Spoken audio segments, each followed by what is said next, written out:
Hello guys, today I gonna teach you about I. Like when we can use I, in which sentence structure we can use I.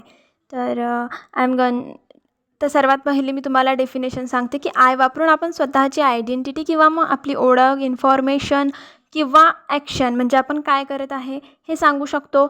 इंग्रजीत I हा subject आहे आणि त्याचे sentence structure वेगवेगळ्या प्रकारे बनत असतात. तर मी तुम्हाला आज पहिला प्रकार सांगणार आहे, तर तो आहे आयडेंटिटी किंवा इंट्रोडक्शन म्हणजे ओळख सांगणे. तर त्याचं स्ट्रक्चर असं आहे की I am plus noun. I am म्हणजे मी आहे आणि नाऊन म्हणजे एखादं नाव म्हणजे आपण कोण आहे.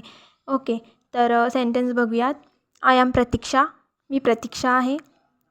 आय ॲम अ टीचर, मी शिक्षक आहे. आय ॲम हॅपी, मी आनंदी आहे. तर अशा प्रकारे तुम्ही सांगू शकता तुम्ही कोण कोण आहात. तर एखाद वेळेस जर तुम्हाला तुमचं नाव सांगायचं असेल तर तुम्हीसुद्धा असंच सांगू शकता की I am Pooja, I am Pratiksha. Okay, आणखी तुम्ही सांगू शकता तुम्ही कोण आहात. If you are doctor then you can tell I am a doctor. तर अशा प्रकारे आपण आय वापरत असतो. तर I know guys it's very simple to use but I am going to start very basic to advanced level English content. So if you like my teaching style then you can like my video, and if you don't like my teaching style then you can unlike my video. And thanks for watching.